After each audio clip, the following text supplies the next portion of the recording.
Selon les études du neuroscientifique experte en pathologie cognitive et neuropsychologique, Dr. Caroline Leaf découvre que l'esprit, le cerveau et le corps sont tous les trois connectés.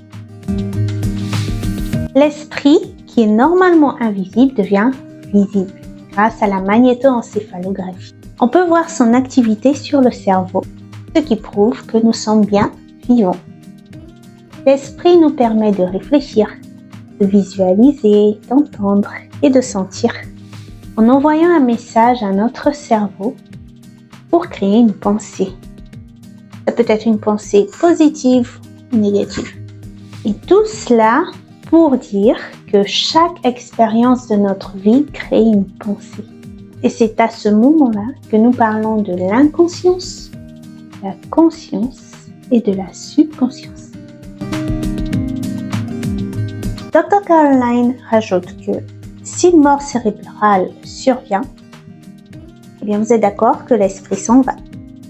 Le cerveau, lui, il peut être en bon état, mais sans notre esprit, il ne peut plus créer des pensées. Il le fait juste que lorsque nous sommes vivants. Là où va l'esprit, le cerveau et le corps suivent. En fait, elle veut nous rassurer en donnant une bonne nouvelle, en disant qu'il est possible de contrôler la réponse de notre cerveau. Il faut juste essayer de changer nos pensées pour gérer l'anxiété et la dépression, pour enfin préserver une bonne santé physique. Maintenant, tu fermes les yeux, ou pas, c'est comme tu le sens, et tu imagines que tu voles au-dessus d'une forêt et tu t'aperçois qu'il y a des arbres immenses, grandioses, vraiment impressionnants. Et d'un coup, au milieu de ces arbres, tu vois qu'il y a un arbre un peu différent, tout fin et petit. Il a l'air si fragile. Là, on va se questionner, mais comment se fait-il? Pourquoi il est si fin et petit? Qu'est-ce qui s'est passé? C'est à ce moment-là que tu passeras le message à ton supérieur et ta hiérarchie essaiera de trouver la cause et la solution pour aider cet arbre à reprendre des forces et devenir grandiose. C'est exactement ce qui se passe avec notre esprit et le cerveau. L'inconscient, c'est en fait le regroupement des arbres, c'est la forêt. Le subconscient, c'est le message reçu. C'est ce qui éveille notre attention. Et ici, ce qui éveille notre attention, c'est l'arbre si fin et si petit que nous avons remarqué.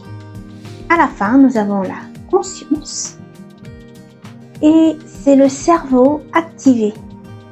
Et c'est lui qui décidera ce qu'il fera avec le message reçu. L'anxiété et la dépression sont plutôt les résultats des messages donnés à notre cerveau durant une ou plusieurs expériences. En fait, ce sont des émotions pour nous alerter que quelque chose ne va pas dans notre vie en ce moment. Alors, il faut trouver la source de ce message afin de résoudre le problème, comme avec ce petit arbre si fin et fragile dans notre immense forêt. Tu vois, l'anxiété ou la dépression ne sont pas les problèmes, mais ce sont plutôt des messagers. Alors, il est possible de les contrôler si on comprend ce fonctionnement. Par ces études, Dr. Caroline Leaf nous montre que certaines expériences de notre vie ont une conséquence sur nos pensées, sur notre cerveau. Et ces pensées induisent des émotions. Et ces émotions jouent un rôle important sur notre comportement et aussi sur notre santé. Il y a des effets physiologiques qui se produisent sur nos cellules, sur nos organes et sur notre immunité. Si tu ressens ces émotions-là qui peuvent devenir toxiques pour ta santé, il faut qu'on trouve un moyen de les libérer. On doit à tout prix éviter de causer encore plus de dommages sur ton corps. Est-ce que tu veux maintenant savoir ou est-ce que tu es prête à voir comment avancer sans pour autant ignorer les émotions? Si oui, je t'invite à prendre de quoi noter, un stylo, un papier. On va faire un exercice. Examinons cette pensée qui ne te laisse pas en paix. Écris ta pensée intrusive qui revient le plus souvent te hanter. Je te laisse 20 secondes.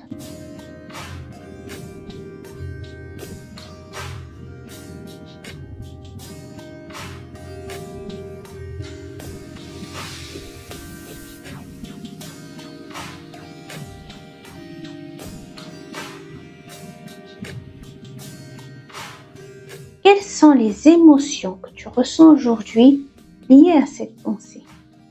As-tu de la peur, de la colère, de la tristesse ou peut-être de la confusion, la contrariété, la frustration ou carrément le dégoût?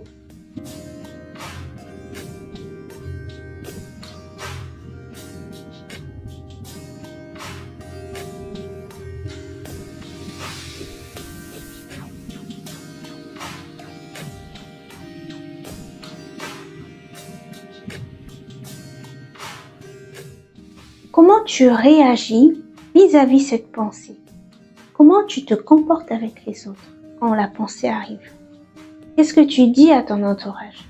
Es-tu agressive? Montres-tu une attitude négative? Est-ce que tu pleures? Est-ce que tu te sens molle? Tu te sens vraiment détruite, dépressive?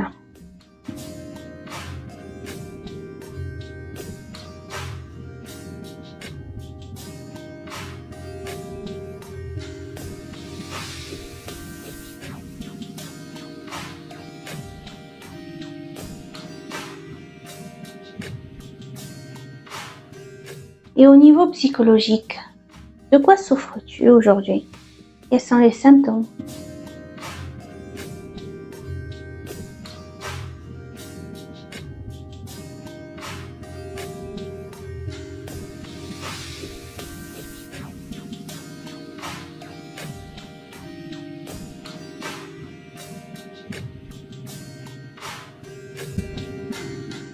Maintenant, nous allons connecter ta pensée avec ton souvenir pour changer l'énergie autour de cette expérience.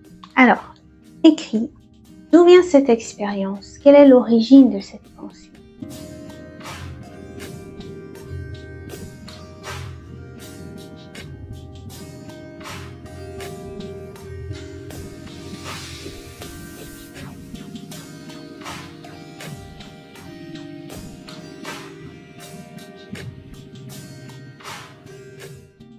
Comment est ta vie affectée par cette expérience aujourd'hui? Est-ce que tu te sens nul? Tu ne vois pas le sens de ta vie? Tu te sens inexistant? Quel est le but en fait d'être ici? As-tu des pensées suicidaires? Est-ce que tu détestes voir les femmes enceintes ou les enfants autour de toi depuis ton expérience de fausse couche par exemple?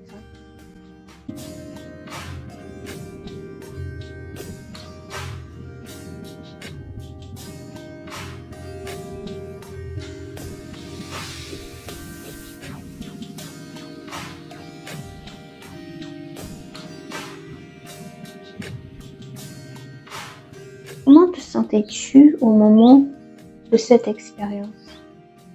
T'étais paniqué, perdu, chamboulé, anéanti.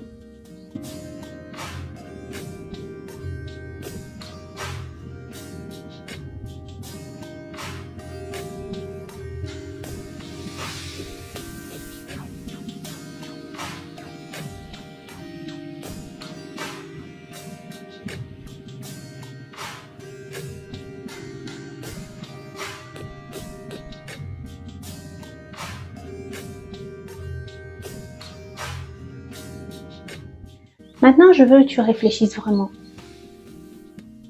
Tu as décrit le passé, d'où ça venait, quelles émotions tu as aujourd'hui, quel est ton état et ta vie. Ce qui est important est maintenant de voir le futur.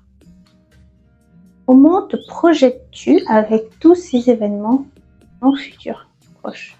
Quel est ton avenir si ces émotions-là continuent à venir?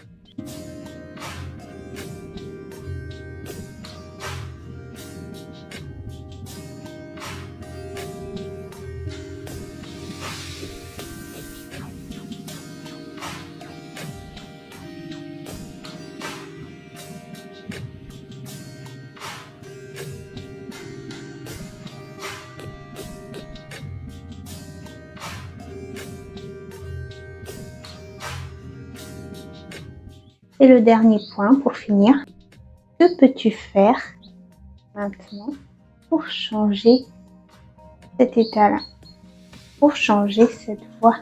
N'hésite pas à faire plan A, plan B, plan C pour chaque blocage émotionnel.